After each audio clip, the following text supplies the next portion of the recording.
Assalamualaikum sahabat. Apa peran agama dalam membangun peradaban Indonesia? Pertanyaan ini sangat relevan dan mendalam, dan mungkin akan sangat kontroversi bagi mayoritas beragama di Indonesia. Apakah agama hanya candu yang menindakbobokkan dan menjadi alasan untuk bermalas-malasan, atau justru bisa menjadi kekuatan yang membangun peradaban? Kita akan bedah ini secara mendetail dari sudut pandang Karl Marx.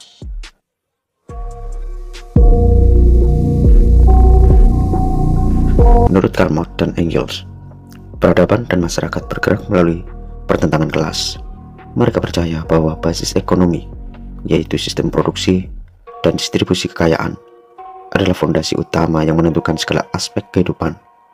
Di atasnya berdiri superstruktur yang terdiri dari ideologi, hukum, dan yang pasti adalah agama. Dalam pandangan ini, agama seringkali berfungsi untuk melanggengkan dan membenarkan basis ekonomi yang ada. Dalam ucapannya yang terkenal, agama adalah candu masyarakat. Ia memandang agama bukan sebagai sesuatu yang jahat, melainkan sebagai penenang bagi penderitaan. Inilah titik di mana agama bisa menjadi penghambat peradaban, termasuk di Indonesia. Seseorang yang merasa putus asa dengan kondisi materialnya seringkali berlindung di balik interpretasi dangkal agama. Mereka menganggap kemiskinan adalah takdir atau ujian hidup yang harus diterima tanpa usaha yang lebih. Mereka menggunakan agama sebagai tameng untuk membenarkan kemalasan dan ketidakmauan mereka untuk bekerja keras atau berpikir cerdas. Mari kita lihat dari sudut pandang mereka.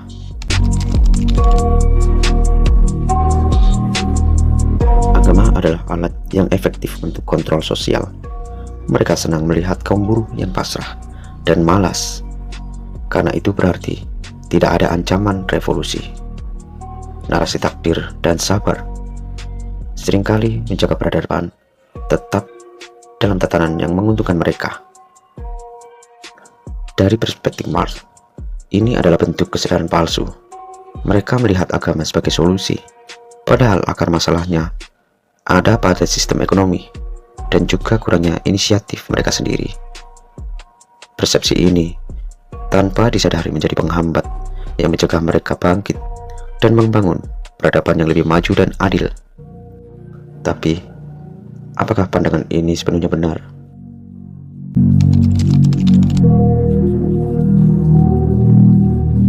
Dialektika materialistik juga mengajarkan bahwa segala sesuatu memiliki kontradiksi, termasuk juga agama. Agama bisa diinterpretasikan ulang menjadi kekuatan pembebas, terutama ketika ia berpihak pada kaum tertindas dan melawan kemalasan. Untuk melihat ini, mari kita ambil contoh dari Islam, yaitu jihad. Kata jihad berasal dari akar kata jahadah, yang secara harfiah berarti usaha sungguh-sungguh atau berjuang dengan segenap kemampuan di jalan Allah. Ini adalah ajaran yang sepenuhnya bertolak belakang dengan kemalasan. Makna jihad terbagi menjadi dua, yaitu pertama, jihad dalam arti sempit dan khusus. Arti ini adalah perjuangan bersenjata atau perang yang disebut jihad ashar atau jihad kecil. Penggunaan ini sangat ketat. Aturannya hanya boleh dilakukan untuk membela diri atau memerangi kezaliman yang tidak bisa digantikan dengan cara yang lain. Ini bukanlah tindakan agresi, melainkan perlawanan yang memiliki syarat ketat. Yang kedua, jihad dalam arti luas. Ini adalah perjuangan besar atau jihad akbar. Ini mencakup perjuangan melawan hawa nafsu pribadi, perjuangan untuk mencari ilmu, dan yang paling relevan dengan kondisi kita saat ini, perjuangan untuk menegakkan keadilan sosial di masyarakat. Tahukah kamu, orang yang mendustakan agama, itulah orang yang mengadik anak yatim dan tidak menganjurkan memberi makan orang miskin. Maka celakalah bagi orang-orang yang sholat, yaitu orang-orang yang lalai dari sholatnya, orang-orang yang berbuat riya dan enggan menolong dengan barang yang berguna. Dalil ini jelas sekali tidak hanya bicara soal ritual, ia secara langsung menghardik orang yang enggan membantu sesama.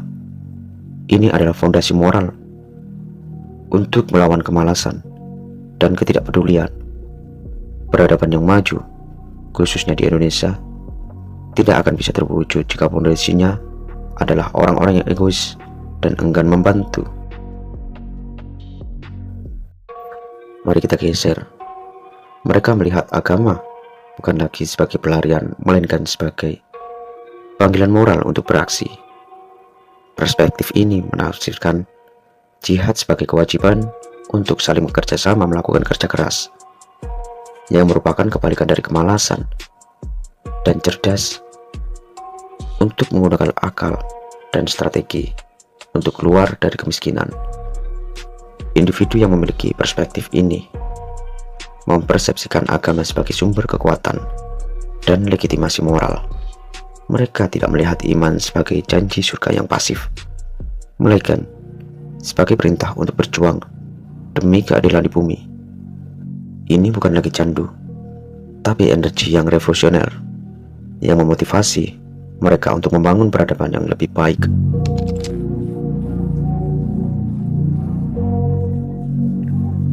Jadi apa kesimpulannya? Dalam pandangan Marx dan Engels, peran agama tidaklah statis. Ia berpotensi menjadi penghambat saat digunakan oleh kelas berkuasa untuk mempertahankan kekuasaan, atau ketika disalahgunakan oleh individu sebagai alasan untuk bermalas-malasan. Namun ia juga bisa menjadi pembangun peradaban kita ketika diinterpretasikan dan dianut oleh kaum yang tertindas sebagai alat untuk menentang eksploitasi, kemalasan, dan berjuang untuk keadilan. Pada akhirnya, fungsi agama dalam masyarakat ditentukan oleh posisi dialektisnya di tengah pertarungan kelas. Bagaimana menurut kalian? Apakah agama di sekitar kita lebih sering menjadi penghambat atau pendorong perubahan sosial? Tulis pendapat kalian di kolom komentar di bawah. Mari kita diskusikan secara sehat. Wassalamualaikum warahmatullahi taala wabarakatuh.